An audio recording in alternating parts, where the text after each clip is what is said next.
이번에 이제 나이가 좀 드셨는데 한 젊은 청년이 찾아와서 질문을 하더랍니다.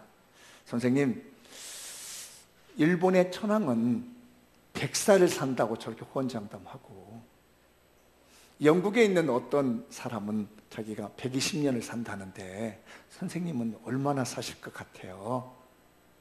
그렇게 물었습니다. 그랬더니 이상재 선생님이 뭐라고 하냐면 나는 영원히 사네, 그러더라는 겁니다.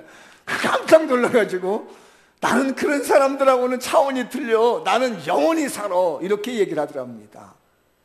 이 젊은 친구가 자기 딴에는 뭐 좀 어느 정도 한 70년, 80년, 한 90년 뭐 이런 얘기 나올 줄 알았는데 영원히 산다에 깜짝 놀랐어요. 아니, 선생님은 왜 영원히 삽니까? 어떻게 영원히 삽니까? 이 사람아, 저 사람들은 이 세상에서 100년 살고 110년 살지 모르지만 나는 이 세상에 살면서 하나님 믿고 선한 일 하다가 영원히 산다네. 여러분도 그럴 줄 믿습니다.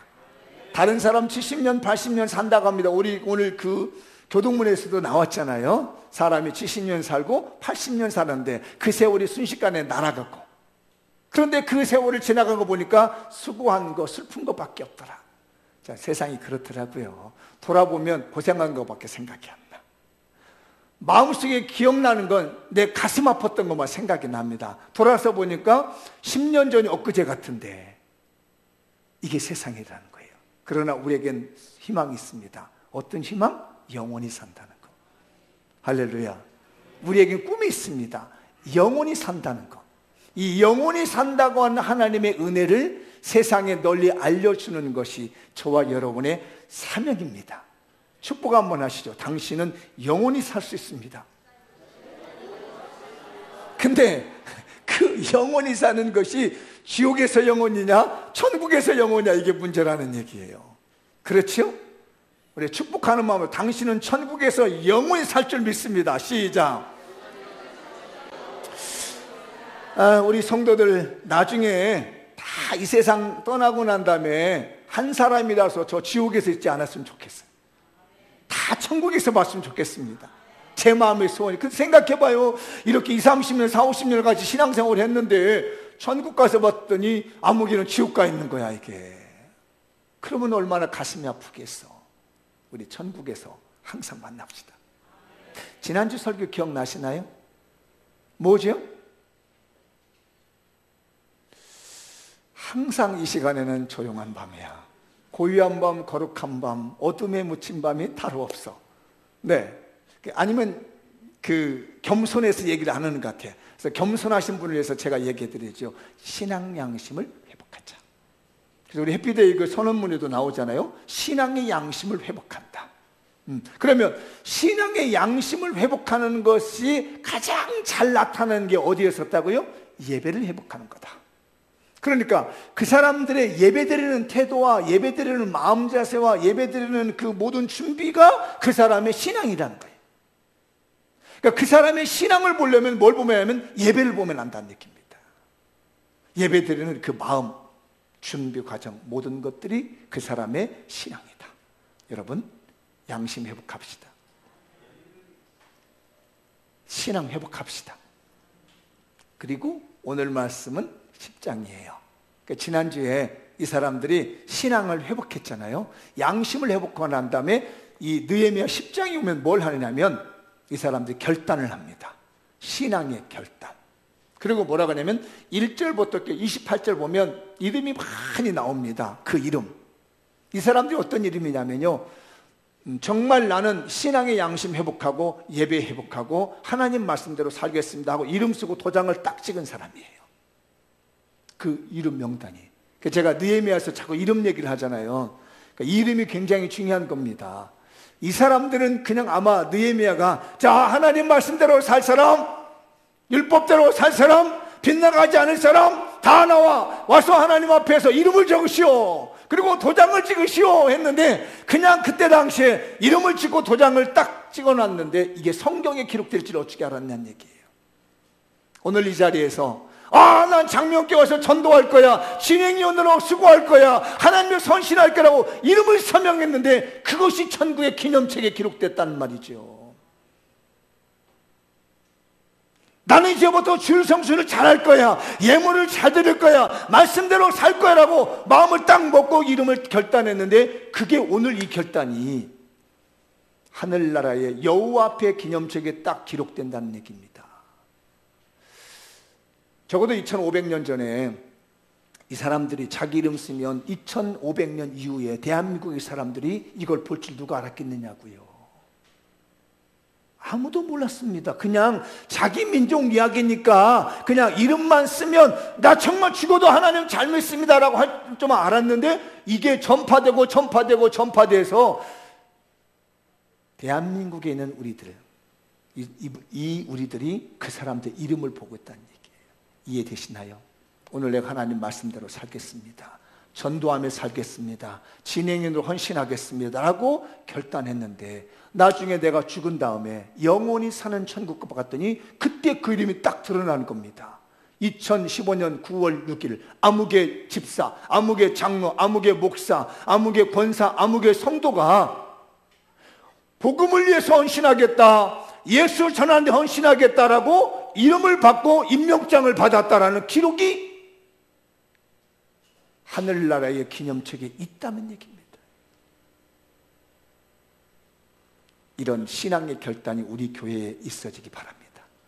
9월 6일 첫째 주일날 우리 모두가 느헤미야 10장에 나오고 있는 이스라엘 백성들이 헌신을 결단하게 하는 것처럼, 우리도 해피데이를 위해서 신앙적 결단을 할 수 있는 축복의 성도가 될 줄 믿습니다. 그렇게 선정되고 그런 자리에 동참하게 되고 그곳에 내 이름이 있고 그곳에 내가 앉아있다고 하는 것이 놀라운 일입니다. 요즘 세상이 좋아가지고요, 동영상을 찍어놓습니다. 쫙 찍어놓으면 10년이 가도 지우지 않으면 그대로 있고 100년이 가도 지워지지 않고 그대로 있습니다. 세상의 기술도 찍어만 놓으면 100년 가도 안 지워지는데, 하나님의 기술은 그보다 더 뛰어나다는 얘기예요. 하나님의 능력은 더 뛰어나다는 겁니다. 오늘 예배드리는 이 광경을 하나님이 다 찍어놓습니다. 이렇게 일일이 찍어다가 천국 기념책이라고 하는 곳에다 다 저장해놔서 나중에 천국 가면 네가 행한 거다 한번 봐라, 자 너 한번 쫙 봐라. 놀라운 일이 천국에서 벌어질 줄 믿습니다. 놀라운 축복이 천국에서 벌어질 줄 믿습니다. 오늘 여러분은 감사하셔야 됩니다. 하나님 앞에 내가 전도에 헌신하며 하나님 나의 쓰임받을 수 있다는 이것이 얼마나 감사한 일인지, 영원히 기념될 만하며 영원히 기억될 만한 곳에 내가 동참하고 있다는 것이 얼마나 감개무량한 것인지, 오늘 또 여러분의 신앙의 결단이 있어지기 바랍니다. 해피데이 전도하는 데 있어서 신앙 결단이 필요해요. 느헤미야 10장에 있는 사람들처럼 말입니다. 그 이름 하나하나 1절부터 28절에 하나하나 기록된 것처럼 여기 앉아있는 여러분들 다 불러다가 하나님이 이렇게 여호와의 기념책에다 기록했어요. 무엇을 결단해야 될까? 전도를 위해서 마자킴을 하자라는 겁니다. 읽어볼까요? 시작. 전도를 위해서 마자킴을 하자. 이거 어디 이상한 얘기를 또 꺼집어내가지고 그냥 걱정하지 마세요. 제가 다 설명해 드릴 테니까. 마자킴. 시작. 마자킴. 오늘 말씀에 보면 28절인가요? 29절이군요. 그 내용이 나옵니다. 한번 읽어볼까요? 시작. 다 그들의 형제 귀족들을 따라 저주로 맹세하기를.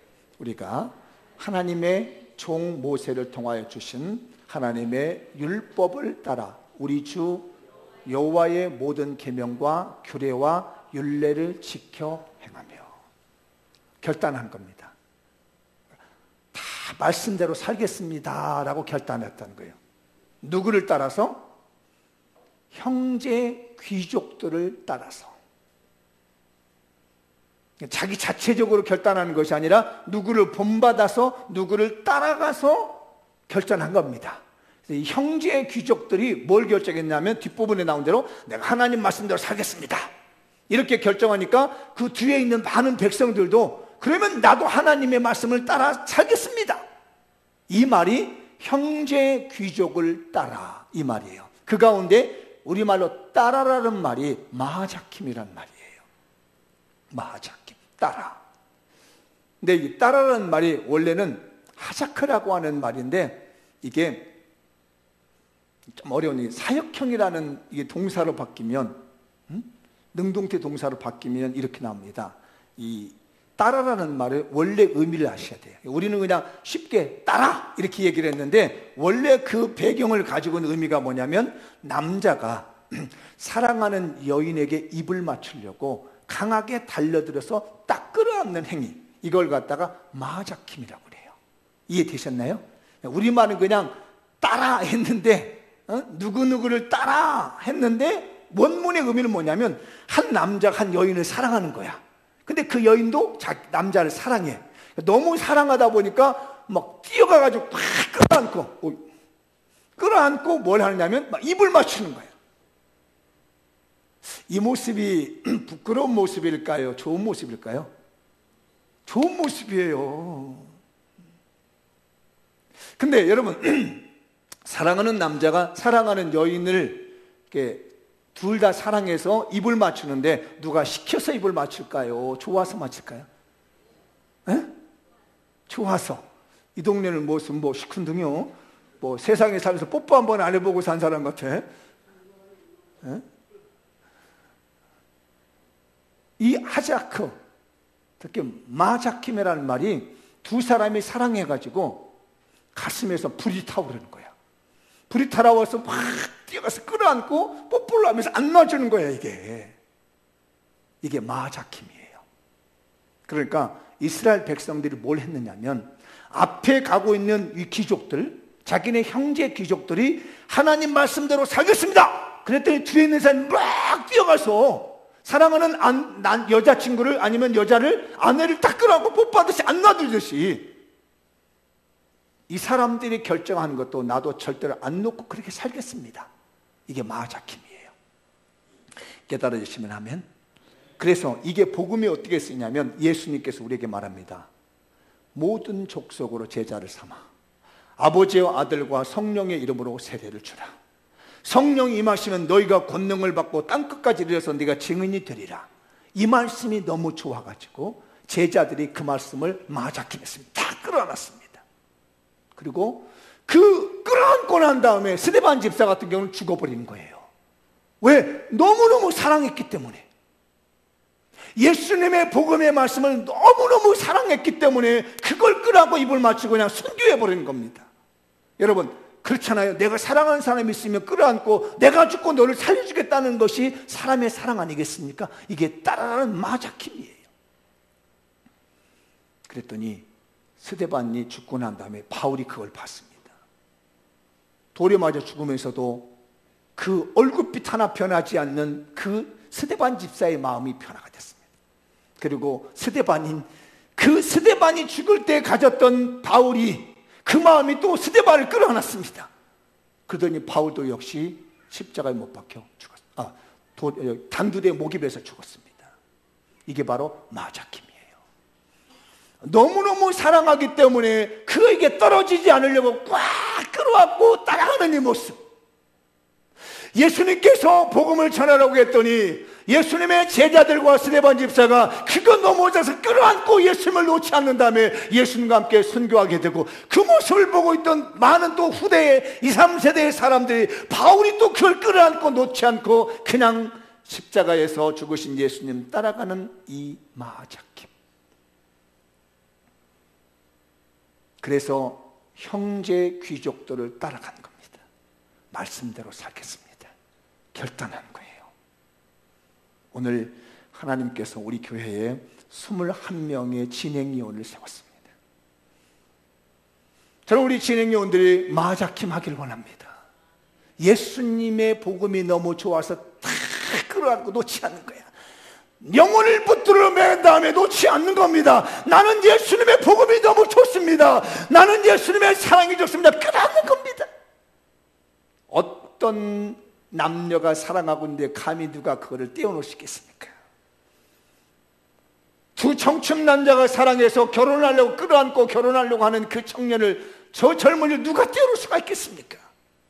예수 그리스도의 사랑에 감동된 이것이 적신이나 칼이나 핍박이나 그 환난이나 어떤 것인지 그리스도 예수의 사랑 안에서는 도저히 끊을 수 없다는 것처럼 오늘 하나님의 마하작힘이 여러분에게 임하셔서 복음을 품을 수 있길 바랍니다. 예수님을 품을 수 있기를 바랍니다. 우리 진행위원들이 먼저 21명의 진행위원들이 예수님의 복음을 마하작힘하십시오. 끌어안아 주십시오. 그러면 뒤에서 우리 성도들이 형제의 귀족들을 따라 결단하게 되는 것처럼 본문에 나와 있는 형제의 귀족이 21명의 진행기원이라면 나머지 모든 성도들은 오늘 뒤에서 결단하고 있는 성도들이 되셔서 다 마하작힘 해주시기 바랍니다. 온 성도가 우리 진행위원들을 끌어안고 함께 힘을 모아서 예수님이 주신 지상명령 영혼 구원이라는 거 잃어버린 영혼 찾으라고 하는 일에 대한 신앙적 결단이 나타나길 바랍니다. 그런데 이 사람들이 어떻게 결단했느냐면 제가 이 성경 보다가 너무너무 깜짝 놀랐어요. 아까 여러분도 보셨죠? 제가 빨간 글씨로 표시해 놓은 거 뭐라고 했어요? 저주로 맹세했다. 이 저주의 맹세라는 뜻이 뭐냐면 읽어볼까요? 시작. 언약이나 조약을 지키지 않을 경우 지키지 않는 당사자 자신에게 저주가 내려진다 할지라도 그 저주를 달게 받겠다는 공언과 함께 이루어지는 언약 방식. 어려운 얘기인데 무슨 얘기냐면 내가 오늘 약속을 하는데 이 약속을 내가 안 지키면 내가 저주받을 거다. 이 얘기가 저주 맹세예요. 이게 민수기에서 최초로 나옵니다. 저주 맹세가. 한번 볼까요? 성경 5장인가요? 5장 21절 잘 읽어보세요. 시작. 제사장이 그 여인에게 저주의 맹세를 하고 그 여인에게 말할지니라 여호와께서 내 넓적다리가 마르고 내가 배가 부어서 내가 내 백성 중에 저주거리 맹석거리가 되게 할지라. 이 얘기 때 처음으로 저주 맹세가 나옵니다. 이게 무슨 얘기냐면 이 본문에 민수기가 주고 있는 본문은 어떤 내용이냐면 여자가 바람을 피운 거예요. 바람을 피웠는데 남편이 그 사실을 안 겁니다. 그러면 이 여자는 안 폈다고 얘기를 하는 거예요. 그래? 그러면 지금 맹세해라도 네가 진짜 하나님 앞에서 네가 양심에 거리낌이 없느냐? 네가 정말 신앙 양심으로 네가 정말 말할 수 있겠느냐? 그러면 맹세해라. 지금부터 명세하기를 내가 만약에 바람을 피웠는데 안 피웠다고 얘기하면 이런 맹세하라는 얘기입니다. 내 넓적다리가 마르고 네 배가 부었다. 이 부분이거든요. 무슨 얘기냐면 이게 너의 생식기가 망가질 것이라는 얘기입니다. 만약에 내가 바람을 피웠는데 정말로 안 폈다고 얘기를 한다면 진짜 안 폈으면 이런 저주가 임하지 않지만 만약에 네가 바람을 피워놓고도 여전히 안 폈다고 얘기한다면 지금부터 너는 네 생식기가 망가진다고 맹세해라. 그러니까 여성의 기능을 못한다는 걸 너는 분명하게 해라. 그리고 백성 중에 저주거리 맹세거리가 된다는 것은 너 돌에 맞아도 괜찮다고 해라. 그래서 예수님 당시에 현장에서 가늠하다 잡힌 여인이 왔을 때 사람들이 돌멩이 들고 왔잖아요. 돌로 쳐 죽이려고 이 얘기를 하고 있는 겁니다. 네가 진짜 바람 안 피웠으면 지금 맹세해라. 네 양심에 분명하면 맹세해서 지금부터 네 생식기가 망가지고 네 몸이 완전히 망가진다고 그래라. 그리고 사람들에게 돌에 맞아도 괜찮다고 얘기를 해라. 이게 저주 맹세입니다. 무슨 얘기냐면 유대 백성들이 뭘 약속했냐면 하나님 내가 오늘 말씀대로 살지 않는다면 내 몸이 불치병에 걸려서 죽어도 좋습니다. 하나님 내가 돌멩이를 맞고 사회에서 지탄받아서 버림받아 좋습니다. 이렇게 맹세했다는 얘기예요. 그게 느헤미야 10장에서 말하고는 저주 맹세입니다.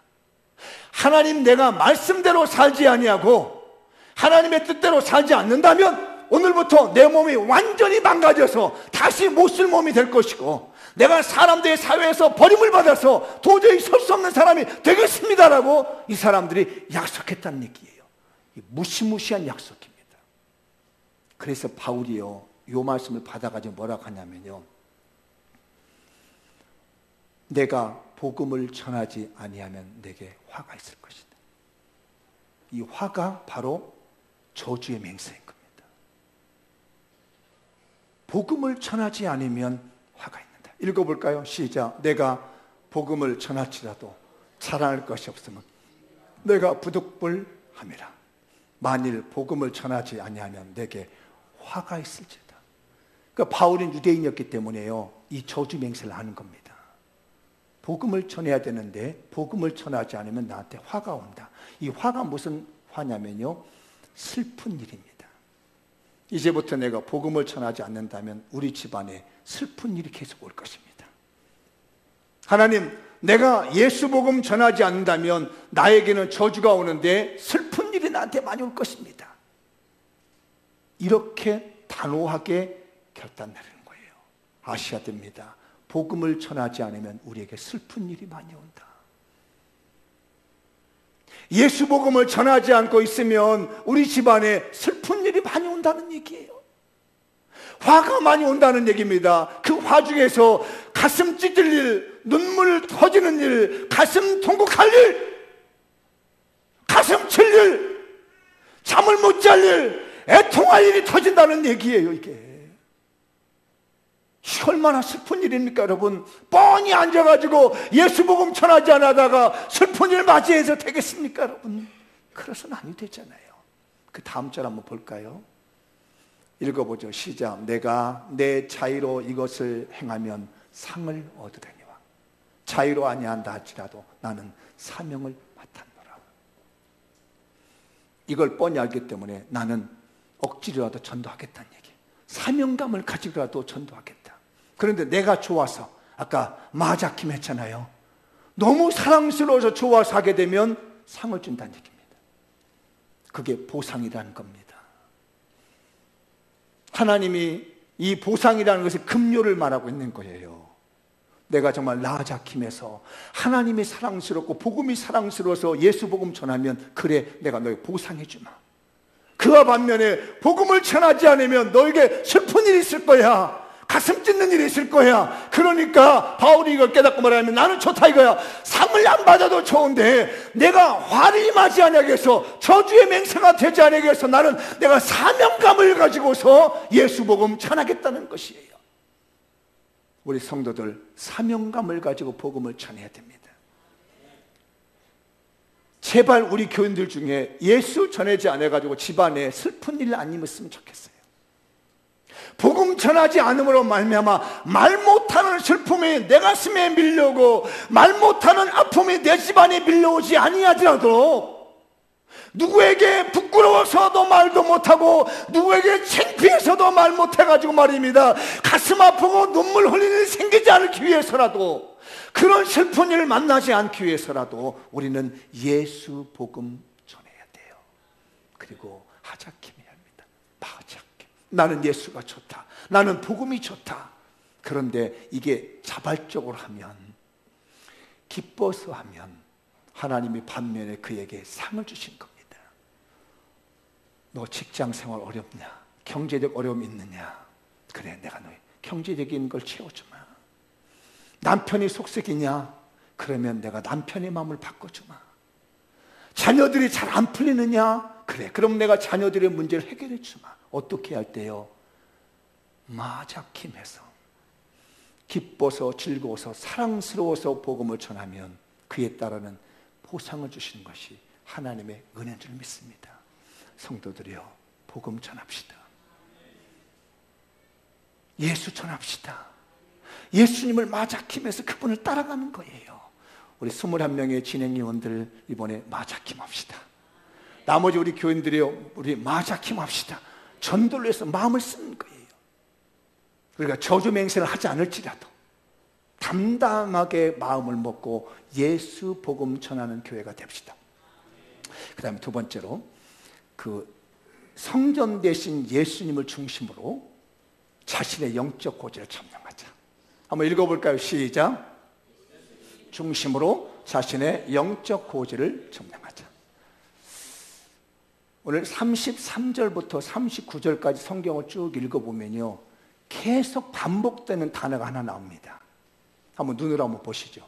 33절에서 39절 쭉 보면은 계속 한 단어가 반복돼요. 보셨나요? 찾으셨어요? 반복되는 단어가 있나요? 뭐예요? 이제 읽어보면 나와. 제가 그래서 그 부분만 이제 뽑아봤어요. 읽어볼게요. 시작. 우리 하나님의 전에 모든 일을 위하여 쓰게 하였고, 우리 하나님의 전에 바쳐 천년매를 여호와의 전에 드리기로 하였고, 다음, 율법에 기록된 대로 우리 하나님의 전으로 가져다가 우리 하나님의 전에서 섬기는 제사장들을 주고, 제사장들에게로 가져다가 우리 하나님의 전에 여러 방에 두고, 그의 11조 10분의 1을 가져다가 우리 하나님의 전 곳간에 여러 방에 두되 우리가 우리 하나님의 전을 버려두지 아니하리라. 뭐가 반복되고 있어요? 하나님의 전. 왜 하나님의 전이 계속 반복되느냐면요, 이때 당시 이런 일이 있었습니다. 말라기하고 느헤미야하고 보통 70년 정도 공백이 있어요. 말라기가 먼저 일어난 사건이에요. 그리고 느헤미야 10장이 나중에 70년 뒤에 일어난 사건입니다. 그 말라기의 내용은 어떤 내용이냐면 이런 내용이에요. 백성들이 마땅히 드려야 될 헌물인 11조를 안 드리는 거예요. 그래서 물어봤습니다.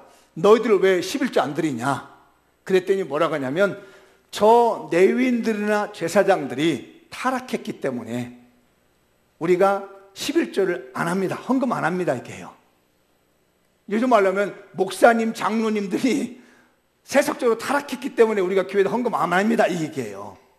재정부가 돈을 마음대로 써버리기 때문에 우리 헌금 안 합니다. 헌금해서 뭐합니까? 목사님 마음대로 써버리고 장로님 마음대로 해버리고 재정부 마음대로 하는데 우리가 헌금할 일이 뭐 있습니까? 이 얘기예요. 그게 이제 11조를 안 하는 겁니다. 그래서 레위인들, 제사장들, 요즘 말로 하면 목사님들이나 장로님들이나 재정부들이 물었습니다. 그럼 너희들은 왜 교회 일 안 하냐 얘기해요. 이 사람들이 교회 일 안 하고 뭐라고 했냐면 세상 나가서 돈 벌고 있는 거예요. 그랬더니 뭐라고 하냐면 이게 그러니까 레위인들의 제사장들은 11조 주면 그거 가지고 먹고 살았거든요. 뭐라고 하냐면 교인들이 헌금을 해야 내가 먹고 살죠. 헌금을 안 하는데 내가 어떻게 사느냐는 얘기예요. 그래서 나도 먹고 살려다 보니까 내가 세상 나가서 돈 벌어서 사는 거다. 맞지요, 다? 맞지요? 그러니까 레위인들이나 제사장들은 교인들이 가진 11조를 가지고 먹고 살았는데 이 성도들이, 백성들이 11조를 안 하니까 먹고 살 게 없으니까 나가서 요즘 말 운전이라도 해서 먹고 산다는 얘기예요. 어디 가서 식당 가서 그릇이라도 닦아서 만들어 산다는 얘기입니다. 이게 말라기예요. 그래서 뭐라고 하냐면 성직자는 성전에서 살아야 되고 백성들은 11조를 해야 된다. 이게 잘 되면 아무 문제가 없는데 백성들은 성직자 타락했다고만 얘기하고 성직자들은 백성들이 헌금 안 한다고 얘기해서 되겠느냐는 얘기예요. 그런 문제가 몇십 년 동안 해결되지 않습니다. 그런데 지금 느헤미야 10장에서는 그게 해결되는 거예요. 그럼 뭐라고 하냐면 레위인들 죽으나 사나 다 성전으로 들어가라. 백성들 너희들 사람 보지 말고 하나님 보고 예물 드려라. 이게 느헤미야 지금 33장에서 10장 33절에서 39절이에요. 이해되셨나요? 수십 년 동안 해결되지 않는 영적인 고지가 지금 점령되고 있는 겁니다. 말라기 때부터 해결되지 않고 있는 이런 성전 중심의 신앙의 문제가 여기서 느헤미야 10장에서 해결되고 있는 거예요. 영적 고지였습니다. 유대 백성의 문제는 뭐냐면 성전의 문제가 터진 거예요. 그런데 이 성전이 신약 성경에 가면요 예수님이라고 얘기합니다. 그리고 우리들이라고 얘기합니다. 성경 구절 쭉 읽어볼게요. 요한복음 2장 29절 시작. 예수께서 대답하여 이르시되 너희가 이 성전을 헐라 내가 사흘 동안 일으키리라. 20절 유대인들이 이르되 이 성전은 40년 동안의 지었거늘 내가 3일 동안 일으키겠느냐 하더라. 21절 그러나 예수는 성전된 자기 육체를 가르쳐 말씀하신 것이다. 이게 무슨 얘기냐면 오늘 느헤미야에 나오고 있는 성전이 헤롯 왕에 의해서 다 무너뜨려 버립니다. 그리고 새로 지었어요. 46년 동안 새로 짓고 있는 거예요. 성전을. 예수님 당에 성전을 46년 지는데 아직 다 완공이 안 된 겁니다. 근데 예수님 말합니다. 이 성전 허물어 버리라. 그럼 내가 3일 만에 짓겠다는 겁니다. 미쳤네 이런 거예요 사람들이. 아니 지금 40년 동안을 지어도 못 지고 있는 성전을 어떻게 허물어 버리면 자기가 3일 동안에 진다고 얘기하느냐. 이렇게 말하는 정신 나간 사람이 얘기를 했는데 나중에 알고 보니까 뭐라고 하냐면 예수님이 십자가에 죽으시고 난 다음에 3일 만에 부활한다는 그 말이었어요. 그래서 이 성전이 건물이 아니라 예수님이었구나 이렇게 말하는 겁니다. 그 다음에 이제 고린도서에 가면 우리가 성전이라고 합니다. 시작. 너희는 너희가 하나님의 성전인 것과 하나님의 성령이 너희 안에 계시는 것을 알지 못하느냐. 넘겨요. 누구든지 하나님의 성전을 더럽히면 하나님이 그 사람을 멸하시리라. 하나님의 성전은 거룩하니 너희도 그러하니라. 이 성전이요 세 가지 의미가 있는 거예요. 하나는 건물 성전이에요. 하나는 예수님이 성전입니다. 하나는 내 몸이 성전이라는 거예요. 이 중에 하나라도 더럽히면 하나님이 멸망시켜 버린다는 거예요. 잘 아셔야 됩니다. 내 몸을 함부로 쓰면 몸을 쳐가지고 몸을 멸망시키겠다는 거예요. 그런데 지금 유대 백성들은 성전 관리를 못하고 있는 거예요. 영적 고지입니다. 이번 해피데이 때 여러분 영적 고지를 점령합시다. 내 몸이라는 영적 고지, 우리 교회라고 하는 영적 고지, 그리고 예수님이라는 영적 고지. 그래서 우리는 예수님을 중심으로 건물인 성전 안에서 성전된 삶을 세상에 보여주는 것이 우리의 삶인 거예요. 세상 어디 가든지 내가 하나님의 성전이라고 하는 것을 보여주는 것이 이번에 영적 고지입니다. 사랑하는 성도들이여, 전도하면서 여러분이 성전이라고 하는 영적 고지를 점령하십시오. 여러분의 가정이 성전이고 내 마음이 성전이라고 하는 이 영적 고지를 점령하시기 바랍니다. 읽어보겠습니다. 시작. 해피데이를 전도를 위한 신앙적 결단. 전도를 위해 마자킴을 합시다. 예수님 중심으로 자신의 영적 고지를 점령합시다. 7, 80년 후에는 다 죽습니다. 그때는 길이 두 개 있습니다. 지옥이냐 천국입니다. 중간길은 없습니다. 그때 가서 후회하지 않도록 우리가 결단합시다. 영혼 구원, 천국 백성 맡는 일에 우리 온 교회가 힘을 다해서 8주간 동안 헌신하는 교회가 되시길 바랍니다.